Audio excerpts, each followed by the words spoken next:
위니아전자 참고인 위대성님 계시죠? 나오시지 마시고 자리에서 좀 일어나셨으면 좋겠는데요. 네, 그 체불임금 변제 방안을 제출하셨죠?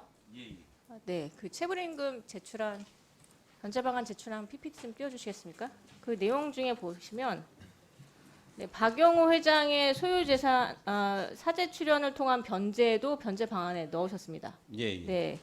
거기 보니까 박영우 회장 소유 재산을 추정할 수도 없고 책임에 대한 법적 절차가 진행 중에 있어 뭐 하시겠다는지 안 하시겠다는지 알 수 없는 답변을 좀 변제 방안을 넣긴 하셨는데 오전에 그 존경하는 우재준 의원께서 박영우 회장이 퇴직금을 받아간 내역들을 아주 샅샅이 알려주셨습니다. 네. 이 돈은 뭐 실제 가지고 계신 돈이시겠네요, 그죠?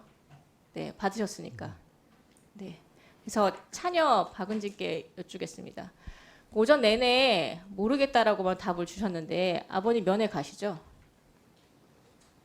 면회 가시면 저 499억 원 그 사재 출연하신다고 하셨으니까 저 사재 출연하셔가지고 일단 빨리 변제하시라고 얘기 좀 해주시겠습니까? 네, 최선을 다하실 수 있도록 저도. 근데 저거는 뭐 가지고 계신 재산이니까 그거는 빨리 하셨으면 좋겠고요. 오전 내내 너무 답답해서 이런 방안이라도 찾을 수밖에 없는 이 상황이 전 너무 안타깝고요. 지금 오전 내내 이 대위니아 임금체불권을 보면서 결국은 그 처벌 수위를 강화하는 방안밖에 없겠구나. 그래서 입법기관으로서 우리가 그 방법을 강구해야겠다라는 생각만 들었습니다. 네, 향후 그 입법기관으로서 이 양형 기준이나 처벌 수위를 어떻게 강화해서 악의적으로 미지급을 하는 임금체불 기업에 대해서 어떻게 우리가 그 처벌할지에 대해서 논의를 하였으면 좋겠습니다. 그 쿠팡 강한승 대표, 홍영준 대표님께 질의 드리도록 하겠습니다. 해당 사항 있으면 말씀 주시고요. 네. 전 지금까지 쿠팡의 이제 근로자 사망이나 계속 지적되는 문제들을 보면서 이렇게 사고 발생 시에 대응하는 게 아니라 이제는 좀 기업 문화를 좀 바꿔야겠다라는 생각을 하게 됐습니다. 조금 다른 관점에서 좀 바라봐 주셨으면 좋겠고요. 그 새벽 배송이나 로켓 배송은 쿠팡의 경쟁력 중에 하나죠. 그래서 실제로 빠른 배송 때문에 편리함을 누리는 소비자들도 있고 그렇지만 동시에 내가 이렇게 빨리 배송받을 필요가 없는데 굳이 새벽 배송까지 해야 되나 하는 소비자들도 있습니다. 그 PPT 보여주시죠. 아니요, 그거 말고 전에 걸 보여주셔야죠. 여기 지금 댓글 보여주시죠. 보이시죠? 뭐 피와 영혼을 받아서 새벽 배송을 받는 것 같아 죄책감이 느낀다. 네, 이런 내용이 있습니다. 네.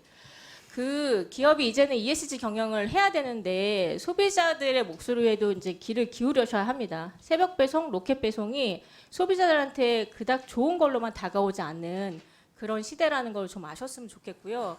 그런데 앞서 존경하는 이하경 의원님께서 지적을 해주셨는데 이 새벽 배송 시스템이 거의 디폴트로 되어 있습니다. 제가 보기에는 이게 와우 멤버십 때문에 와우 멤버십이 쿠팡의 이제 메인 이익 창출 구조다 보니 와우 멤버십을 하려면 네, 새벽 배송으로 할 수밖에 없고 새벽 배송을 유도하려면 와우 멤버십을 해야 되는 그런 이익 구조 때문에 그런 거 아닌가 그런 생각이 드는데 어떻게 생각하시는가요?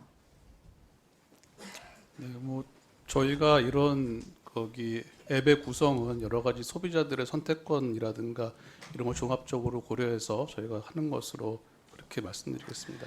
실제로 새벽 배송을 디폴트 값으로 해놓는 거를 그걸 빨리 개선해 주시고요. 이거를 아닌 걸로 바꾸는 과정이 너무 복잡합니다. 그래서 굳이 내가 새벽 배송을 원하지 않는데 새벽 배송이 디폴트로 돼 있어요. 네, 이런 부분은 좀 개선을 빨리 해주시고요. 실제로 이런 것들인데 와우 멤버십 때문에 내가 물건을 사고 싶지 않은데도 계속 사게 되는. 그래서 결국 과잉 생산, 과잉 소비로 이어지는. 그래서 그걸 결국은 사용자, 근로자가 계속대로 이제 뭐 악순환의 연결고리로 근로 환경이나 과로사로 연결되는 산재에 지속되는 그런 상황으로 치닫는 그런 악순환의 고리로 저는 이해가 되거든요. 근데 그런 기업 문화를 좀 개선할 수 있도록 그런 방향을 좀 생각해 주셨으면 좋겠고요. 그런데 어쨌든 이런 새벽 배송이나 로켓 배송을 통해서 수익 창출을 하셨잖아요. 그러면 택배 노동자 보호를 위해서 쿠팡도 지속 가능성을 좀 고민하셔야 된다고 생각합니다. 그 임팩트 리포트에 보면 뭐 정규직 근로자들을 위한 제도 지원 방안은 있는데 이 수익 창출을 하셨던 위탁 택배 영업종 소속의 택배 기사들이나 같이 상생을 해야 되는 태국배송의 그런 노동자들을 위한 지원 방안에 대해서는 고민하시는 흔적이 없어요. 혹시 고민하고 계신 네, 저희가 뭐 그 2023년부터 그 영업종 소속의 기사들에 대한 건강 검진을 지원하고 있고요. 자기가 비용을 다 전부 지원하고 있고 올해부터는 그 건강 검진 항목을 좀 확대하고 그다음에 그 건강 검진 결과에 따른 사후 관리 프로그램 그리고 심리 상담하는 프로그램까지도 도입해서 운영할 계획으로 있습니다. 어쨌든 택배 기사들이 직고용 관계가 아니라는 이유로 방임을 해서는 절대 안 되고요. 결국 이분들 덕분에 쿠팡이 지금 이익 창출을 하고 있는 것이니까.